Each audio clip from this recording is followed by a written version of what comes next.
All right, so Kurdish. I'm ready to dive in, but I gotta say, I'm starting from scratch here. A blank slate. I love it. Well, let's start with the basics. Yeah, like what exactly is Kurdish? I always just assumed it was one language. Right. That's a really common misconception. But actually, when we say Kurdish, we're talking about a whole family of related languages and dialects. Oh, interesting. So it's more like a spectrum then. Exactly. Think of it like some varieties of Kurdish are mutually intelligible, like maybe British English and American English. You might have a few funny moments, but you can generally understand each other. But then on the other end of the spectrum, you have varieties that are about as different as English and German. Wow, okay. So trying to understand those would be a whole other story. So where do we even find all these different Kurdish speakers on a map? Good question. So picture a region called Kurdistan. It's kind of like their cultural and linguistic homeland, but it's not actually a country in itself. It's spread out over parts of Turkey, Iran, Iraq, and Syria. Okay, so already I can see how things could get, well, complicated. But let's take it one step at a time. You mentioned different branches of Kurdish. What are the big ones? Sure. So the three main branches are Kurmanji, Sorani, and Southern Kurdish. Kurmanji is the most widely spoken. So, like, the most popular sibling. Yeah, you could say that. It's what a lot of people think of when they hear Kurdish. Then you got Sorani, mainly spoken in parts of Iraqi Kurdistan and Iran and Southern Kurdish, mostly in parts of Iran and Iraq as well. Cool. And then we have the, what did you call them before the show? The long-lost cousins. Ah, you mean Zazagirani. Right, so these languages are spoken by Kurdish communities, but linguistically they're pretty different from the main branches. Wait, so are they Kurdish or not? It's a debate.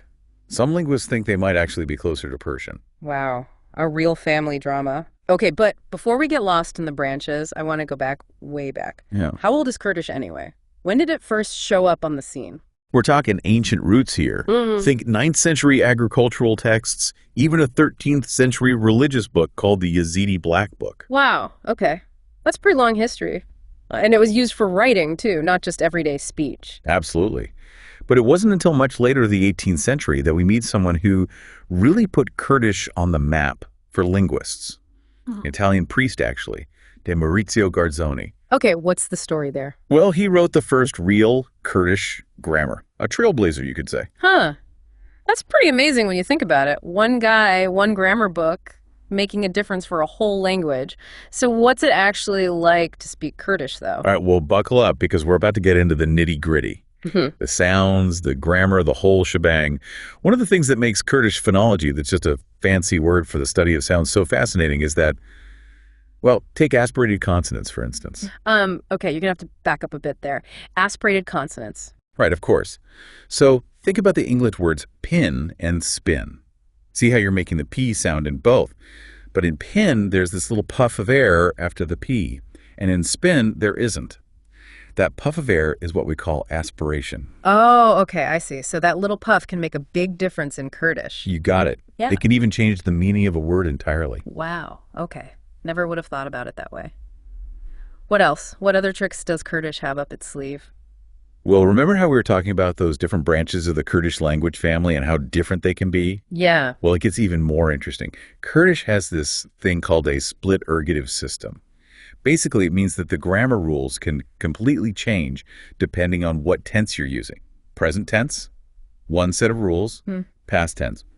Hold on tight because we're doing things differently now. Wait, seriously, the grammar just flips a switch like that? You could say that. It's definitely one of the more unique features of the language. Man, my brain is already doing backflips trying to wrap my head around this. Okay, I need a minute to process this. It's definitely one of the things that makes Kurdish stand out from the crowd linguistically. Yeah. But it's not just about being different for the sake of being different.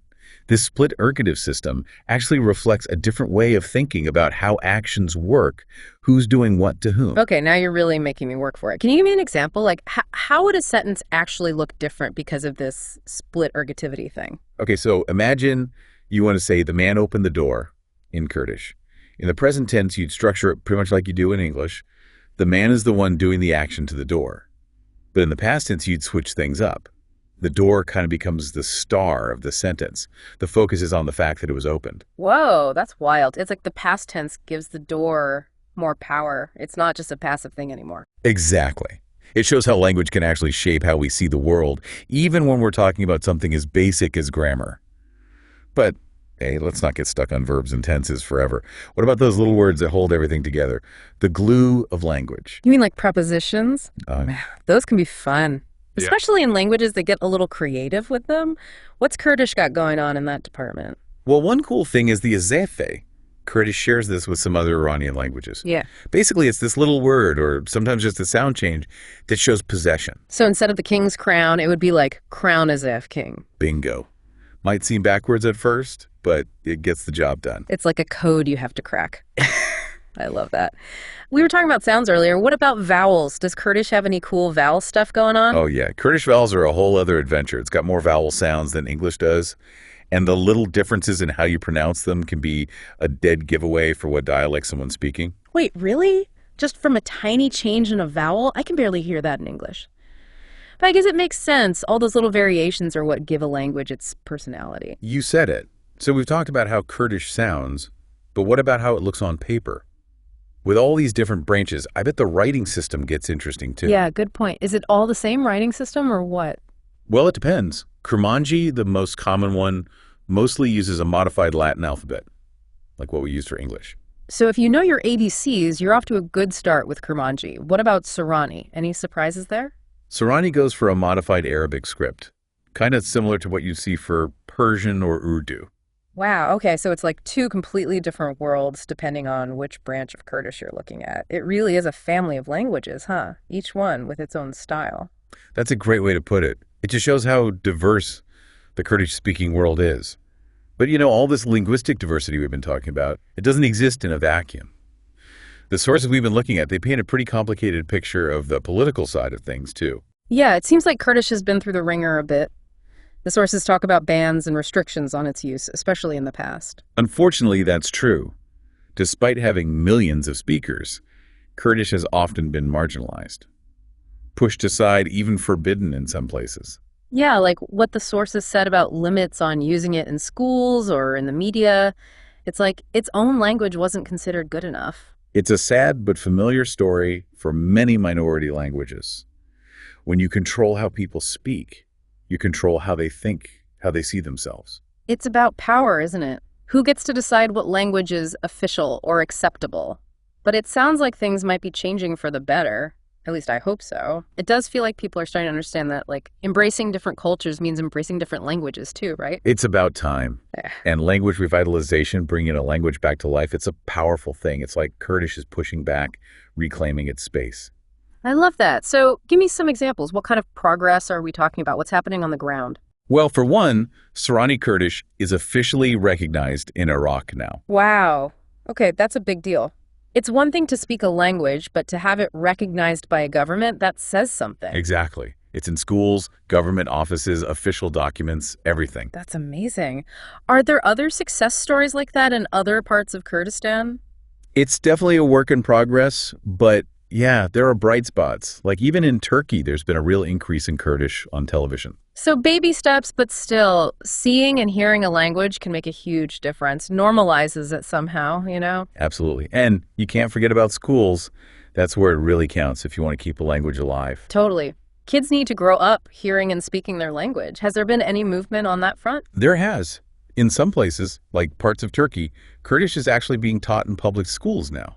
No way. That's incredible. I mean, it's just one subject, but still, it's a start. Exactly. And who knows, maybe down the line we'll see Kurdish language departments popping up in universities all over. I'm here for it. Okay, so for anyone listening who's like mind blown by all this Kurdish stuff. Hopefully in a good way. Yeah. What's the one thing you want them to walk away with? I want them to realize that Kurdish is so much more than just, a language. It's this whole family of languages, each one unique with its own history, its own sounds, its own way of looking at the world. And it's a family that's been through a lot, but it's resilient. It's coming back stronger. Exactly. It's like those aspirated consonants we talked about. Kurdish has this way of making itself heard. I love that. I have to admit, I learned a ton today. Me too. Yeah. That's the beauty of language, though, right? There's always something new to discover. Couldn't agree more. So to everyone listening, if you're feeling inspired, go check out some Kurdish poetry or music, or even try learning a few phrases. Have fun with it. Exactly. And who knows, maybe we'll be doing an episode completely in Kurdish someday. Okay, maybe not me, but you get the idea. Keep those ears open because language is everywhere and it's fascinating. Until next time.